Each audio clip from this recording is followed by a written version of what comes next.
Hello दोस्तों, welcome to SRF Satyam R Foundation में आप सभी का स्वागत है। आज हम लोग मैटर के फोर्थ स्टेट और फिफ्थ स्टेट के बारे में बात करेंगे। आप देख रहे हैं सीबीएसई क्लास 9 एनसीईआरटी चैप्टर 1, जिसमें पहला चैप्टर का नाम है मैटर इन आवर सराउंडिंग, यानी कि हमारे चारों तरफ जो भी चीजें हैं वो मैटर की बनी होती हैं। मैटर के 5 स्टेट होते हैं, जिसमें से 3 स्टेट के बारे में हम लोगों ने पहले के वीडियोस में डिस्कशन किया था। 3 टाइप जो आपको बताए गए थे, जिसमें सॉलिड, लिक्विड और गैस था। तो सॉलिड में, लिक्विड में और गैस में उनके पार्टिकल्स के बीच में जो फोर्स ऑफ अट्रैक्शन होता है वो किस तरीके का होता है। अगर फोर्स ऑफ अट्रैक्शन बहुत ज्यादा होता है पार्टिकल्स में तो वो सॉलिड स्टेट में होते हैं। अगर फोर्स ऑफ अट्रैक्शन थोड़ा सा कम है, यानी कि गैसेस से ज्यादा है, सॉलिड की अपेक्षा थोड़ा कम है, तो उसे लिक्विड स्टेट में कहा गया। और तीसरे फॉर्म में, जैसे यानी कि गैसेस के रूप में अगर बात किया जाए, तो उसमें फोर्स ऑफ अट्रैक्शन उनके पार्टिकल्स के बीच में बिल्कुल भी नहीं होता, तो वो बहुत दूर दूर होते हैं, इसलिए वो गैस स्टेट में होते हैं। आज के वीडियो में हम बात करेंगे कि फोर्थ स्टेट ऑफ मैटर यानी कि प्लाज्मा क्या है। तो प्लाज्मा के बारे में फर्स्ट लाइन है कि a plasma is an ionised gas. Plasma क्या होती है? एक आयोनाइज्ड गैस होती है। तो गैस को अगर हम बहुत ज्यादा हीट कर दें, यानी कि बहुत ही ज्यादा अगर उसे हम तापमान पे रख दें, बहुत ज्यादा गर्म करें, तो गैस के जो कण होते हैं या जो गैस के पार्टिकल्स होते हैं वो आयन के फॉर्म में आ जाते हैं। देखो बाबू, आयन वो होता है, जैसे मान लो कि ये सोडियम है, तो सोडियम में 11 प्रोटॉन और इतने ही इलेक्ट्रॉन होते हैं। आपने केमिस्ट्री में पढ़ा होगा, नहीं पढ़े हैं तो हम उसको डिटेल करेंगे। तो इसमें से अगर एक इलेक्ट्रॉन बाहर निकल जाता है, इलेक्ट्रॉन क्योंकि नेगेटिव होता है, तो इस सोडियम में से 11 इलेक्ट्रॉन में से एक इलेक्ट्रॉन अगर बाहर निकल जाता है तो सोडियम के ऊपर एक प्लस चार्ज होता है, तो इसे हम आयन बोलते हैं। यानी कि जो गैसेस हैं उनके आउटर सेल में से, आउटर कोर्स में से एक इलेक्ट्रॉन, दो इलेक्ट्रॉन अगर बाहर निकल गए हैं तो वो जो फॉर्म बनता है उसे हम, उस आयनाइज्ड गैस फॉर्म को हम प्लाज्मा कहते हैं। प्लाज्मा का एक एग्जांपल ले लेते हैं, जैसे कि हमारी जो गैलेक्सी है, गैलेक्सी के बीच का हिस्सा यानी कि जो मैटर है उसमें वो तो है ही, जैसे स्टार्स बहुत सारे हैं तो वो भी प्लाज्मा स्टेट में ही हैं।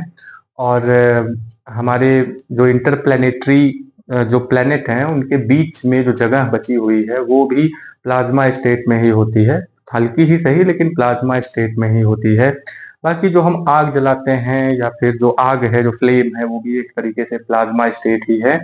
और जब हम पानी को गर्म करते हैं तो उसके पार्टिकल्स जिस समय वेपर के फॉर्म में कन्वर्ट हो रहे होते हैं तो वो भी प्लाज्मा स्टेट की ही होती है। तो कुल मिलाकर के हम अगर बात करें कि व्हाट इज प्लाज्मा, तो plasma is an ionised gas, यानी गैसेस को जब हम आयोनाइज्ड फॉर्म में कर देते हैं तो उसी को प्लाज्मा कहा जाता है।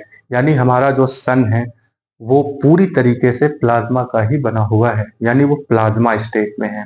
ठीक है, तो सन से जो रेज आती हैं, उसके अलावा जो सन से जो आंधी चलती है और उसमें जो फ्लेयर्स उठते हैं, उसकी जो लहरें उठती हैं सन की, वो भी प्लाज्मा ही होती हैं। बहुत खतरनाक होती है, बहुत हॉट, सुपर हॉट होती हैं।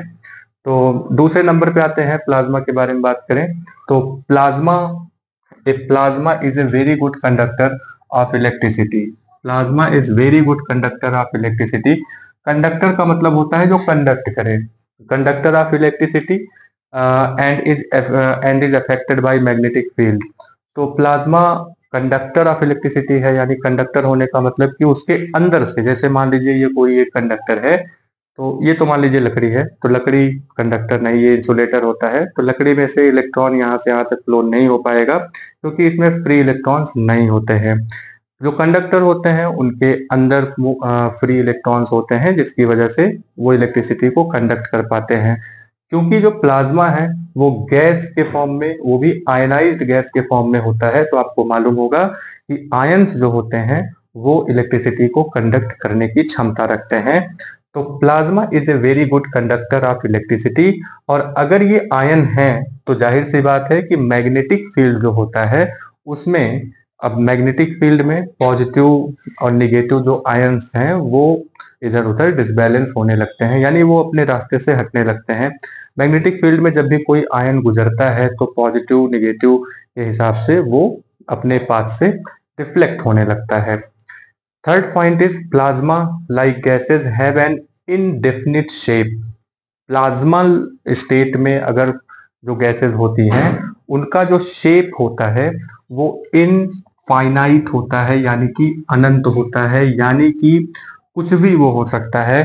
साथ में इसमें इनडेफिनिट वॉल्यूम भी होता है, यानी कि इनका वॉल्यूम, वैसे भी गैस में कोई उनका वॉल्यूम या शेप तो होता नहीं है, ठीक है। तो इनडेफिनिट या इनफाइनाइट इनका शेप होता है, इनफाइनाइट इनका वॉल्यूम होता है, ये कितना भी दूर तक फैल सकते हैं। और एग्जाम्पल के तौर पे आयनाइज्ड गैस है। और ये अगर पूछा जाए कि प्लाज्मल स्टेट में है कौन, तो देखो बाबू, हमारा जो सन है वो प्लाज्मा स्टेट में है। तो सन क्या है? सन एक स्टार है, यानी कि जितने भी स्टार हैं हमारे आसपास, नेबुला जो है वो सब प्लाज्मा स्टेट में ही होते हैं, ठीक है।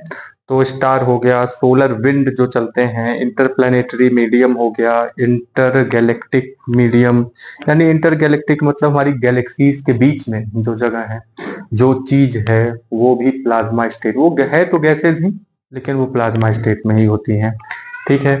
और कहीं कहीं पे आपने देखा होगा कि जैसे जो पोलर रीजन होता है हमारा, तो वहां पे कभी कभी रंग बिरंगे आसमान में चीजें दिखाई देती हैं, जैसा लगता है कि जैसे कोई कलरफुल वर्ल्ड में हम आ गए हैं, या फिर वहां पे रंग बिरंगी धारियां दिखाई देती हैं। तो वो सब भी आयनाइज्ड फॉर्म में जब गैस आती है, प्लाज्मल स्टेट में हो जाती हैं, तो प्लाज्मा स्टेट की वजह से ही वो चमकदार दिखाई देती हैं। क्योंकि ये सब जो प्लाज्मा है, ये प्लाज्मा लेवल पर अगर हम लेकर के जाए तो प्लाज्मा का, आपने प्लाज्मा टीवी का नाम सुना होगा, प्लाज्मा डिस्प्ले का नाम, प्लाज्मा डिस्प्ले का यूज प्लाज्मा टीवी में करते हैं।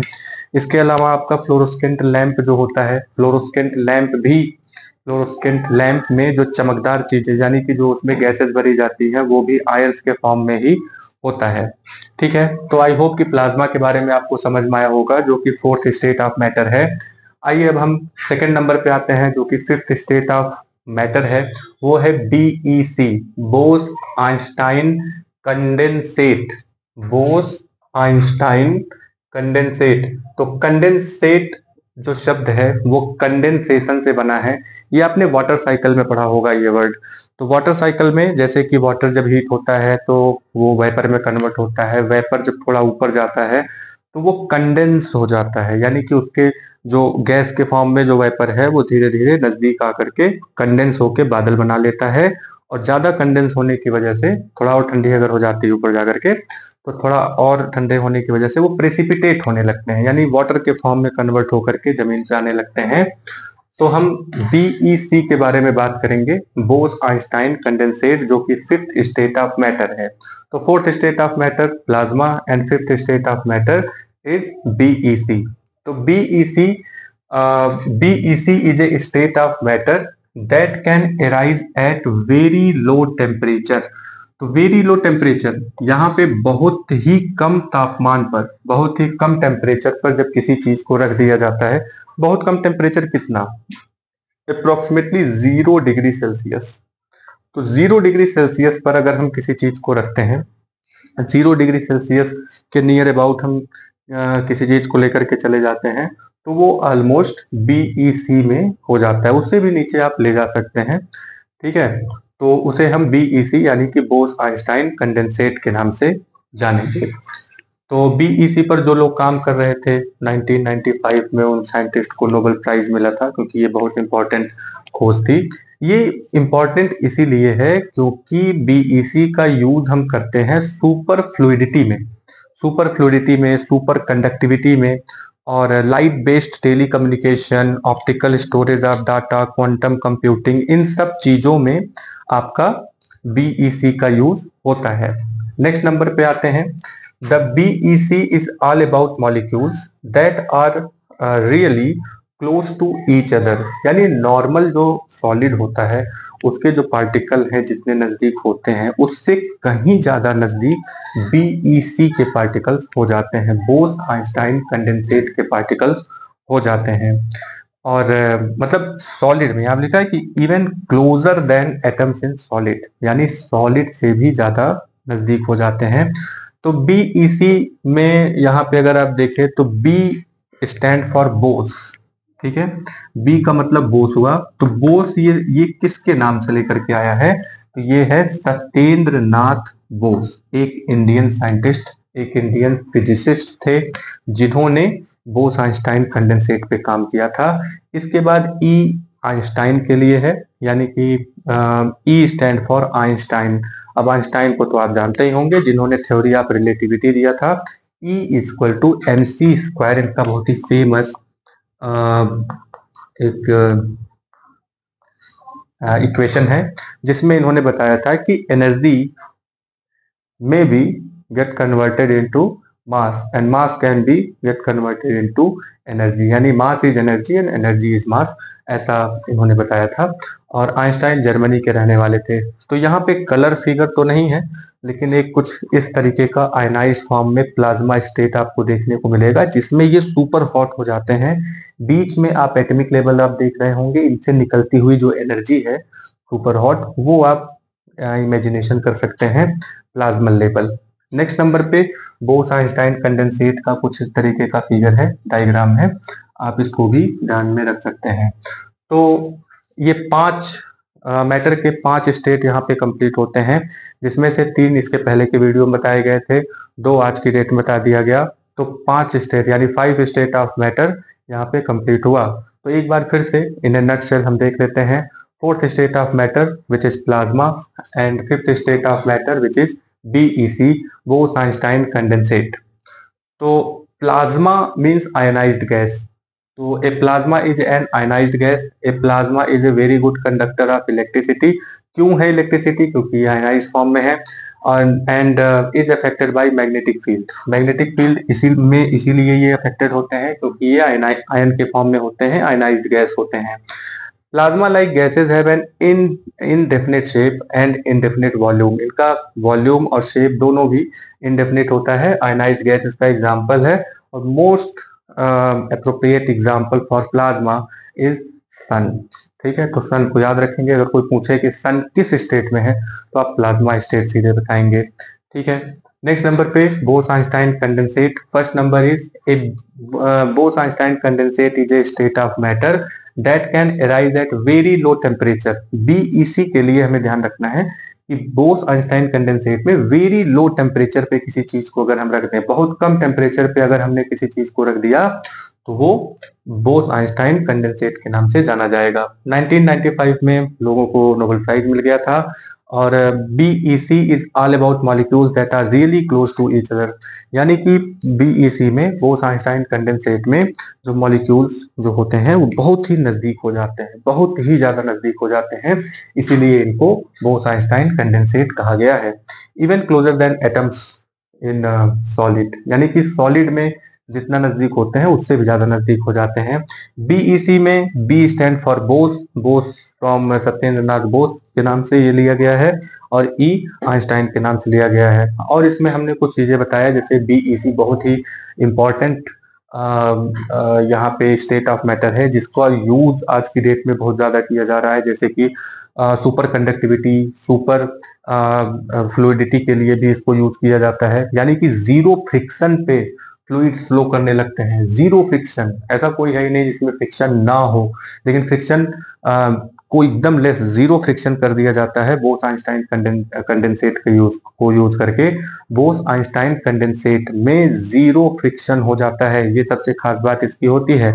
और रही बात प्लाज्मा की, तो प्लाज्मा टीपी बेस्ट एग्जांपल है। प्लाज्मा टेली कम्युनिकेशन में भी इन सब चीजों का यूज किया जाता है। जैसे बीईसी के बारे में अगर हम बात करें, तो ये लाइट बेस्ड टेली कम्युनिकेशन में बोस आइंस्टाइन कंडेंसेट का यूज हो जाएगा।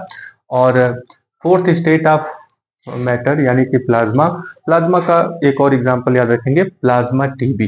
ठीक है, तो प्लाज्मा टीवी में, या फिर जो फ्लोरोसेंट लैंप होता है, जो पहले के समय में एक आता था, एलईडी बल्ब आता था पहले, तो लाइट एमिटिंग डायोड उसको बोलते थे। तो उसमें भी वो जो गैसेस भरी होती थी वो भी प्लाज्मा स्टेट की ही होती थी, जिसमें जिसकी वजह से जब वो हीट होता था तो वो एनर्जी को रिलीज करता था। तो आई होप कि आपको 5 स्टेट ऑफ मैटर समझ में आया होगा। इसके अगले वीडियो में हम लोग इसके आगे के टॉपिक के बारे में बात करेंगे, जिसमें हम लोग बात करेंगे कि माइक्रोस्कोपिक लेवल पर जो पार्टिकल्स होते हैं उनके बेस पर हम सॉलिड, लिक्विड और गैस को डिफाइन करने की कोशिश करेंगे। तब तक के लिए आप लोग अपना ध्यान रखें। धन्यवाद।